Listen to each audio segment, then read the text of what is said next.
As we continue exploring our architectural venture, today we reached our facades. What is a facade, and what do we need to do and avoid when designing our exterior design? Today, we're going to find out more on that.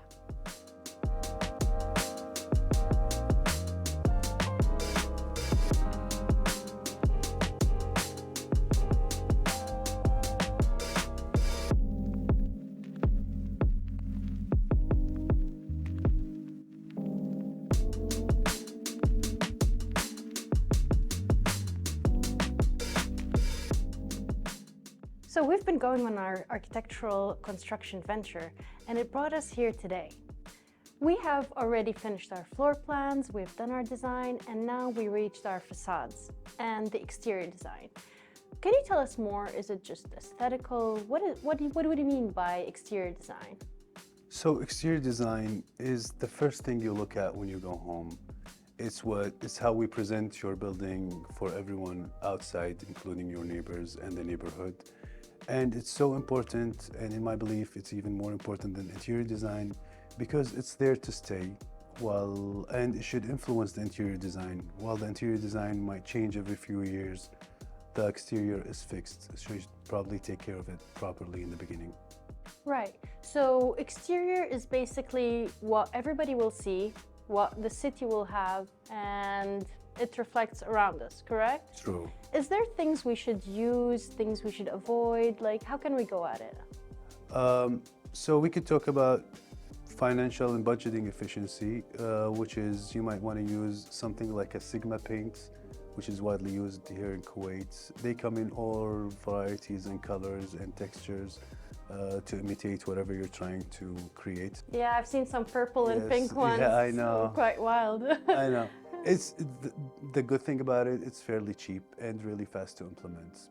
But if we're talking about thermal efficiency, for example, I would much prefer a 3 centimeter stone cladding on a building. That would be really nice, in my belief. Interesting. So stone is thermally viable for a house? Yes, because it's created this air layer in the between the two, Like and a the stone cavity. itself is more thermal resistant. Nice. Yes. What about people that use ceramic on their facades? What do we say to that? No, there are things that I believe you should also avoid in using in the facade. One big thing is that ceramics. Please do not use ceramics on the facade. They tend to fall down, even if they look nice. I know you're trying to create this wood texture or stone texture, but ceramics are not made for facades, and we should avoid using them. It's a matter of safety. Other things I think you should avoid are huge areas of metal, because we live in such a hot climate, and they're thermally conductive, and I would just avoid it overall. Right. So it basically would radiate heat all summer. True. All right. Yeah. Okay. Now you were talking about ceramics and things we should do with the exterior, and I often wonder, like, I walk around and I see some buildings and it's just sore to an eye. It's such a pollution to see. Like, how can we make our cities prettier and our facades prettier? First thing, people need to ease up on the requirements. Having these boxy buildings with no facades or a parking lot facade, let's call it, is just a huge pollution problem. I would say people should spend more time on plantation or spend more space, I mean, on plantation and design for the facade. And excessive lighting is also a problem for exteriors.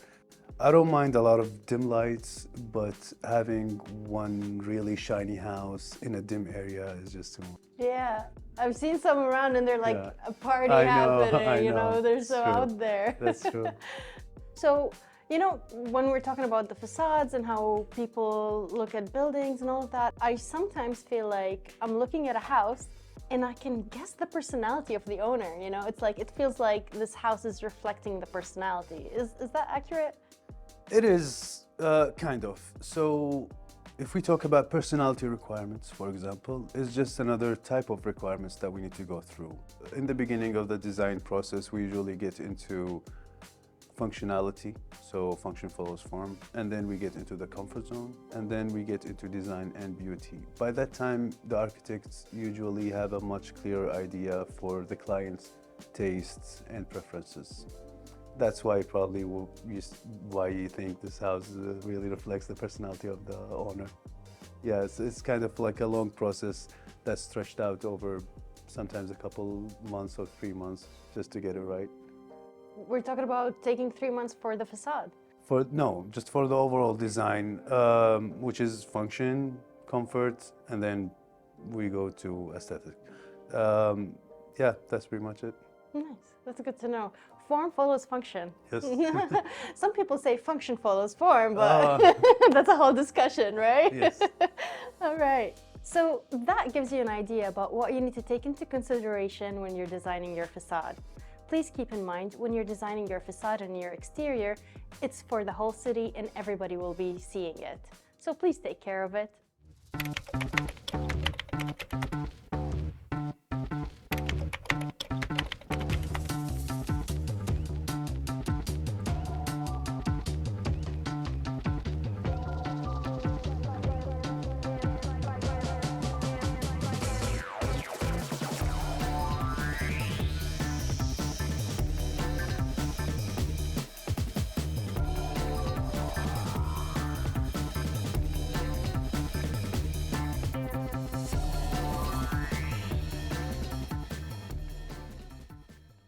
We are here now to discover more on a stage that many of you find a little worrying.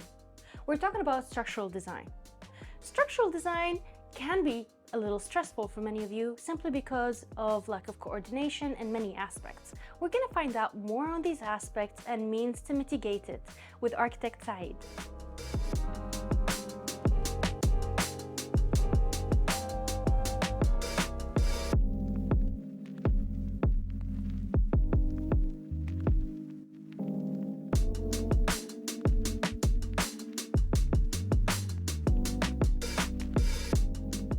We're back here today to interview architect Saeed Al Mohammed and to understand more about the relationship between architecture and structural design.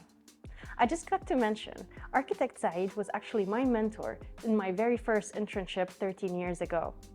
Look at that, how time has passed. Thank you for having us here today. Thank you for having me in your show. Actually, it's a kind of great program that spread awareness of engineering, architecture, and that's really great. And I feel as an architect and responsible, I appreciate such program. Thank you. Today, I'm just gonna go straight into the point. We often hear about how people suffer between architecture and when they're hit with the structural design. And from my understanding, it's like steel itself isn't exactly the expensive part, but why is this pain point such massive to most people when they're dealing with their home and their designs? Can you tell us more about this? Yeah. Actually, it's as you said, it's not the main point, the steel itself.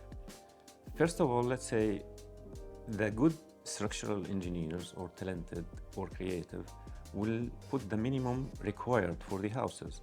And this is the reality, and we have to deal with that. But some of them, maybe they over thinking or overloading, so it might be more than what is required.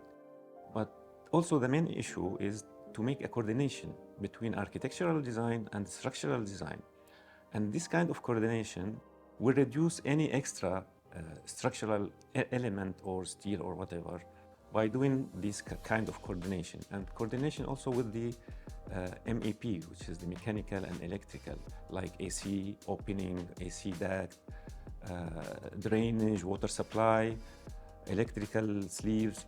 All these issues, if you make the coordination before starting building or construction, you will reduce many problems that raises in the site. I would like to go more in depth about this a little bit. So we say coordination. Does this mean the architect, when he's designing, he has to have some sort of understanding about the structural part? Like, is it a modular thing? Is it just like taking it into consideration, or we just design and it's the structural engineer's problem? That's a very good question, actually.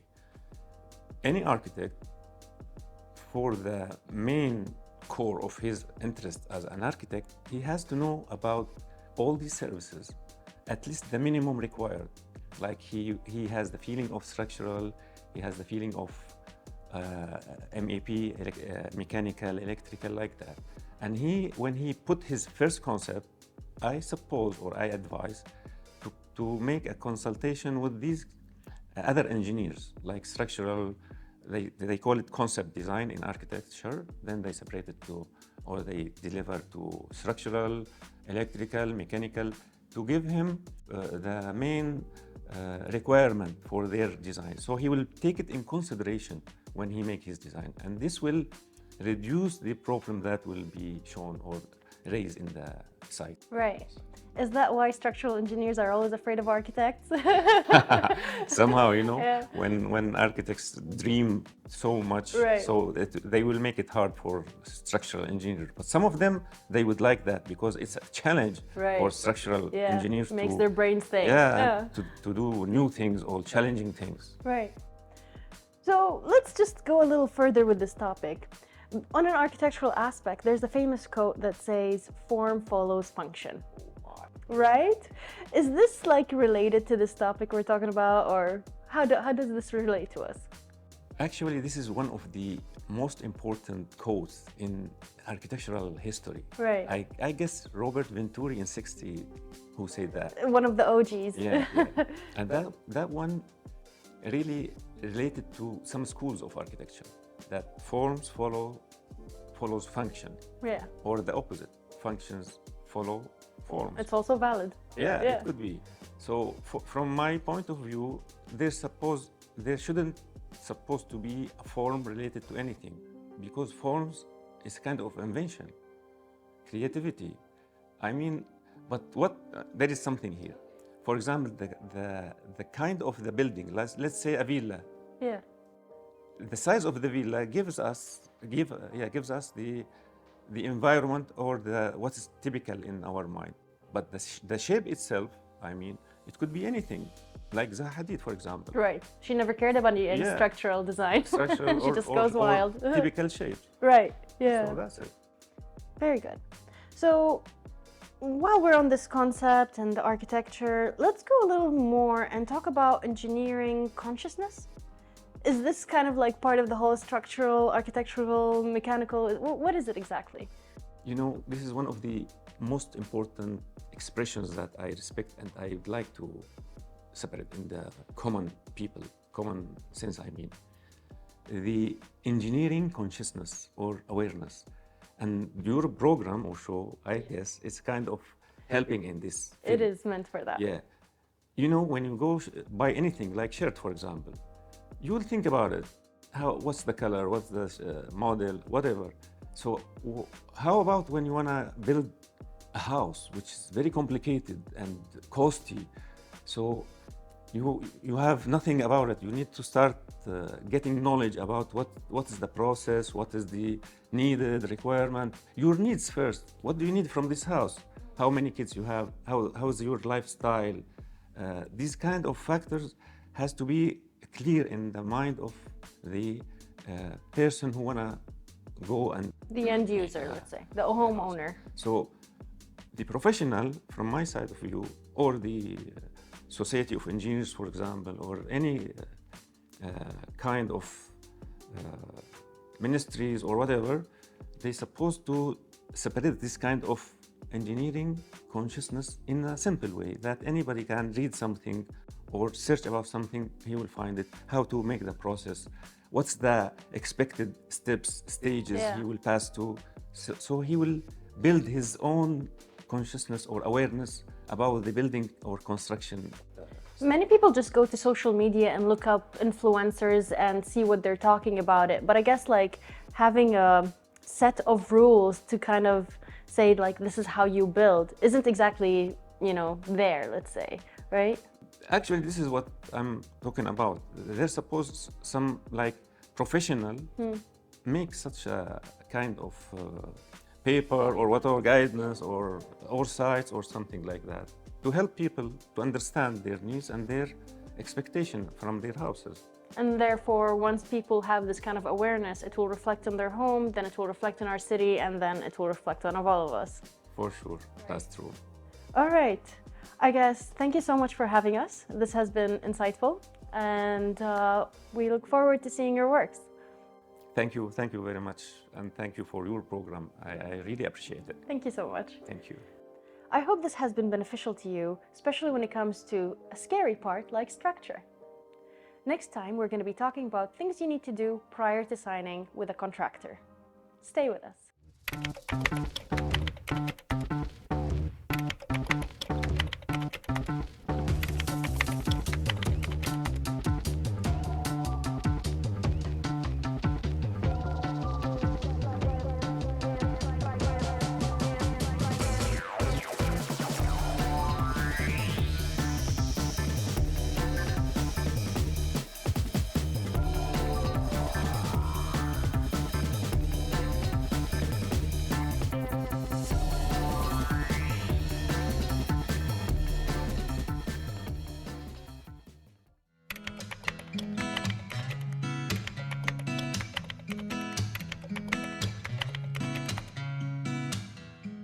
I think all of us love jungles and love plants and the greenery and makes us feel calm. There is a reason for that, and principles that found out what this is biophilic design principles. I will be here today helping you through some tips and tricks from my experience as a plant lover, a plant designer, and interior landscaper that I have faced in Kuwait's environment, which is very special.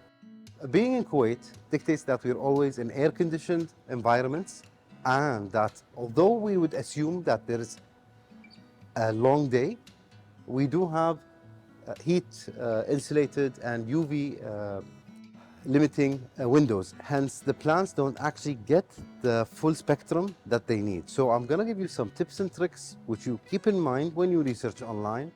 International research shows that having nature's elements inside the house, and one of the prime ones is plants, creates an innate calmness, makes kids learn better, makes people less sicker, and many benefits of having them. But there's also the other side, which is a hassle if you don't know what you're doing and start not giving the plants what they need and giving yourself extra worry and extra attention. One of the first tips I'm going to talk about is selecting the right plants. Plants come from tropical environments, from arid environments, so look into yourself. How much care do you or are you willing to give? Are you willing to water every day? Are you willing to invest in watering systems? Or would you rather have plants that are treated similar to a sofa, where you'd water once every 2 weeks or 3? There are plants from every environment that cater to every need. So firstly, before choosing your plants, choose for yourself what you're willing to give. Secondly, research what plants based on what you chose. An example would be if you chose light maintenance. I don't want to be involved in the maintenance of plants every day. I don't want to be cutting the plants every 2 weeks or 3. Then you opted to go with drought-tolerant plants, and there are many.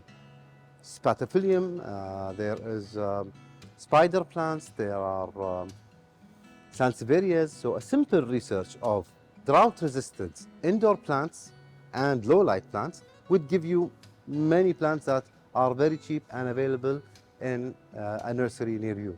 So choosing the right plant starts with choosing what you want to do for the plant.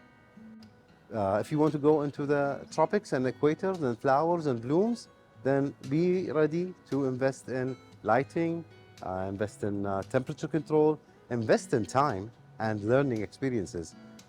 Someone who has blooming roses inside gave the time and effort and experience to get them there. He knows the light, he knows the food, and they did it. Reading is something, doing is something else, and I always remind that. So before choosing your plants, choose how much time you are willing to give.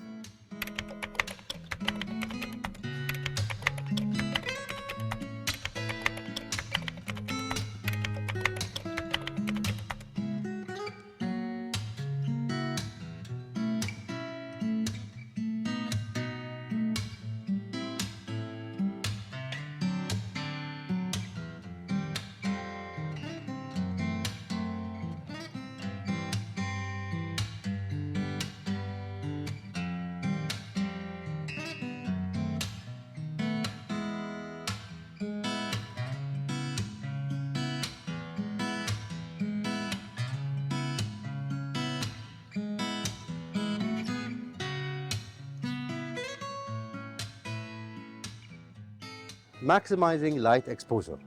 That's tip number 2. Light, light, and light. Light is the catalyst for plants. Light is what makes the plants grow. Too much light makes them grow maybe too fast or burn. Too little light makes them maybe minimize and die. So maximizing the light exposure based on what you need is a simple thing. Firstly, we look at what lighting we have indoors. Although in Kuwait we have high sun, most of our windows are tinted because without tinting, too much light is going to come in and the air conditioning is going to work 24/7. So 95, if not 99% of windows in Kuwait are tinted. A good way to know whether your window is tinted is when the sun comes up, and if it's summer, put your hands on the windows. If they don't get burned, they're probably tinted or have some sort of protection, which will reduce the visible spectrum for the plants. Plants have different spectrums than humans. Humans have lux, which is brightness. Plants have 2 different wavelengths within the spectrum that they use, which is photoactive radiation, similar to the rays of the sun that create electricity, believe it or not. So going back to maximizing your light exposure for your plants, first define your environment. See where your light come from. Do you have lights that are too high? Don't reach down there. And in Kuwait specifically, it would be cheaper for you to actually buy supplemental lighting and use it for your plants rather than remove the tinting from the windows and let the air conditioning work extra hard cooling that space. And availability is for plant specified is very rare in Kuwait, but I would go lower than that. If you're buying generally low light plants or medium light plants, go with 6,500 Kelvin. Neon, stay away from halogen, stay away from any light that actually generates heat, and keep the lights within 30 centimeter distance from your plants. Don't go too high. And that will give them enough light to survive and maybe grow a bit. Temperature and humidity control. As most plants that are available in the nurseries come from a tropical zone. Tropical zone is based on the equator where the seasons are very similar. 12 days of 12 hours of light, 12 hours of day, and that keeps all year long. There's some fluctuations in the humidity. Indoors, and especially in Kuwait, and outdoors actually, we have very low humidity. So choosing your plants from the equator that handle low humidity is vital unless you are willing to actually spray them and say hello plant in the morning. You can use some towels and wipe the leaves wipe the dust at the same time, give them some moisture. Most plants would do well from this, but some plants cannot do without this, and other plants would forego this. Wetting the plants from time to time by spraying them and increasing the humidity will negate the extreme low humidity we have indoors, with air conditioning sucking every single moisture from it. When you go past most air conditioners, you see dripping water outside. That is the condensation of the vapors inside going out. In addition to the heat of the sun outside, already providing very low temperature, low humidity. So together, choose your plants according to how much you are willing to give in terms of time and care.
Going back to choosing our plants, the plant world, the animal kingdom is huge. Every single sector in the world has different environments and different plants. They're near never ending. But for you, you need to calm it and choose something easily available and around you. What I would recommend, ZZ plant, green or black. ZZ is a cool plant, handles low light, can survive you watering her too much or little. Other plants are spider plants, and these actually create more plants for you. Spathiphyllum, money plants, anthuriums are one of the plants that may do well with beginners. And don't worry if you start killing your plants. And I say killing because you're the caretaker. You took them indoors, so if you kill them by mistake, it's still killing. Don't worry about that. Learn from your mistakes and stand up again and try more. Stay away from blooming plants. If you're a beginner, don't go overshoot. Stay with green plants that are very easy to take care of. Take care of them, water them well, and then move up the ladder if you want to. Watering. Too much water actually removes the oxygen out of the plants. Plants do breathe. They breathe through their leaves and they breathe through the roots. Yes, roots do need air. They need oxygen. So always be sure that your pots are open from the bottom so they have good drainage. If you do want to put some decorative pots and that are closed, it's no issues, but make sure that the pot inside that pot is actually open so that if you love them too much and give them too much water, the excess water would go down and doesn't rot and create an unoxygenated environment for your plant, which will in turn turns to you. Thank you for listening, and I hope you learned something. Plant world is huge. We have indoor plants, we have outdoor plants. Hopefully in the coming weeks, we'll talk about more ways we can use plants indoors, and don't forget balconies and windowsills.